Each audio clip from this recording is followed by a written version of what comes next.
হাতাহাতি হয়ে গেছে। হাতাহাতি হবে কেন? হবে কেন হাতাহাতি? বলে হাতাহাতি হয়ে গেছে। কাউন্সিলরের দাদাগিরি চলবে না, চলবে না, চলবে না, চলবে না।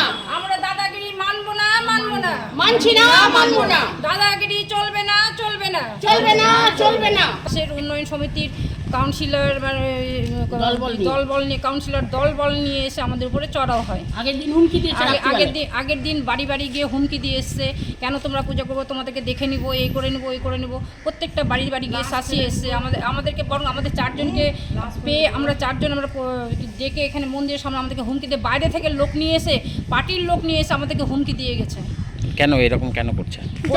পূজা করতে দিবে না, আমাদের পুজো করতে দিবে না। দেখে নিব তো কেমন করে পুজো হয় এখানে, দেখে নিব। কারণ এবার আমরা বলছি তোমাদের সমস্যা কি সেটাও বলবে না।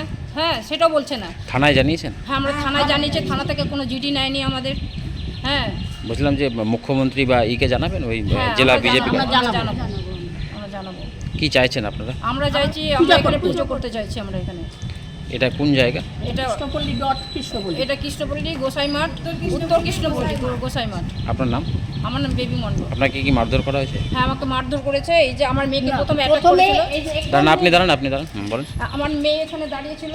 হ্যাঁ, ওরা ভিডিও করছে, আমাদের কোনো আপত্তি নাই, আমরা কিছু বলছি না। কিন্তু আমার মেয়ে যখন ওখান থেকে ভিডিও করছে, তখন এখান থেকে একটা মহিলা, কি নাম জানো মহিলাটার? জয়ন্তী মিত্র। ওরা দল বল, মহিলা পুরুষ সব উভয় মিলে, মানে প্রায় 60-70 জন লোক নিয়ে এসছে। ওরা নিয়ে এসে এখান থেকে লাফিয়ে গিয়ে আমার মেয়ের উপরে অ্যাটাক করছে। যখন আমার মেয়েকে অ্যাটাক করছে, আমি মেয়েকে ছাড়তে গেছি, তখন আমার হাত ধরে ঘুরিয়ে দিয়ে আমাকে ধাক্কা ফেলে দিয়েছে। কাউন্সিলর ছিল? কারণ সবাই কেউ কিচ্ছু বলছে না। হ্যাঁ, এবার আমাদের আরও দুটো ছেলে, মানে আমাদের ছেলের সমান ওদের, আমাদেরকে ওরা হেল্প করে। হ্যাঁ, যে আমরা তো সব মহিলা, তো মহিলারা তো সব কাজ করতে পারবো না। অনেক আমরা ওদেরকে হেল্প করার জন্য আমরা বলেছি তোমরা আমাদেরকে হেল্প করো। হ্যাঁ, তো ওদেরকে রেখেছি, ওদের উপরে চড়াও হয়েছে।